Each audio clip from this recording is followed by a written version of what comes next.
So what are some things that we could do in the classroom, right? So what are some of the use of law and leash intervention? I think would be some great things to do. When you're teaching, having eye contact with your kids, looking at them when they see do something wrong, sometimes without don't have to say anything, just looking at them and they could kind of get an idea, like, I need your attention, right? So the eye contact, and sometimes the look, not just eye them, like, you know, you could give them the little, what's going on? Something's good, thank you, you know, so keeping that in mind. Gesture, sometimes gonna kind of be like, hey, you know, tapping on the desk, like, hey, need you to focus. Not without saying too much, it could go a long way. Snapping the fingers, like, hey, need your attention, you know. Then they have to clap and follow you.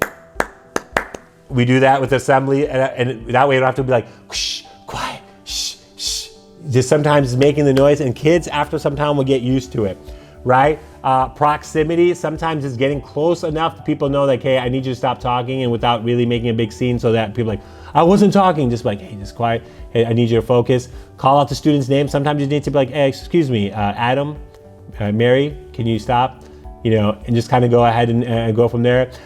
Shaking your head if you know something's good, just a gesture good, or like, hey, you know, that's not good, come on now, let's focus, kind of, you know, with a smile, stop, you know, and then say, don't worry about it, we'll talk about it later. Clear a throat, like, excuse me, that could go a long way.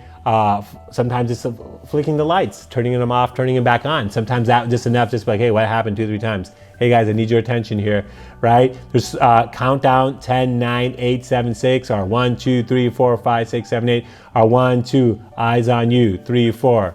You know, you have these little different things, right?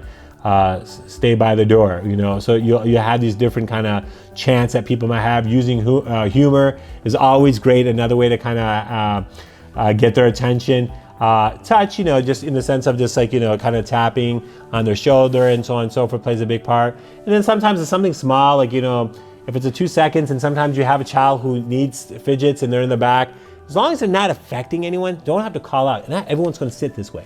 And you have some kids who maybe have attention deficit where they just need to move a little bit, or they have to doodle, but they're listening to you.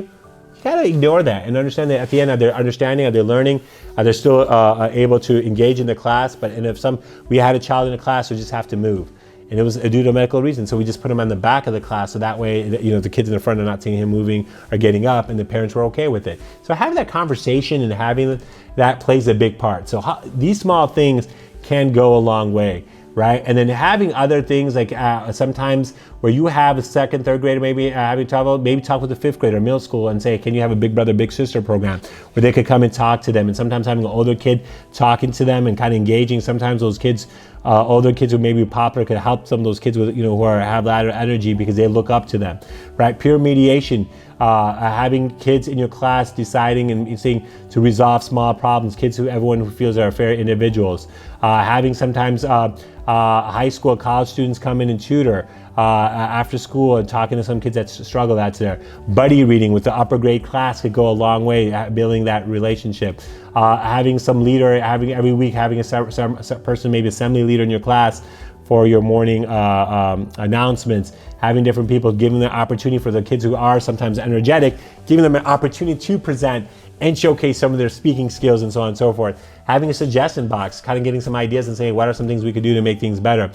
Teacher evaluation by students. That can kind of go a way to kind of tell people like, hey, what are you doing? What's good, what's not? And then taping yourself as a teacher. Sometimes you'll realize when you're teaching, man, I say this quite a bit, or I'm always looking at this side of the class and not this side. Then you start realizing, wait a minute, or maybe I'm always calling out that kid and, you know, unnecessarily being really too picky on him about what he's doing. And you'll start catching some stuff on your own. If you just start taping for a few days, when you start forgetting that you're taping yourself and you start coming to your normal behavior, it could go a long way. So hopefully these are some tips I wanted you to kind of think about. So first, understanding the child itself, and then some other things about keeping in mind about just having successful classroom management skills.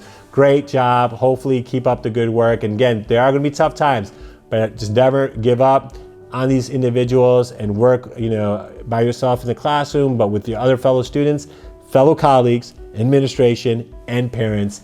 And when you work together, you'll be a successful teacher and hopefully help control that class in your building. Thank you. Take care.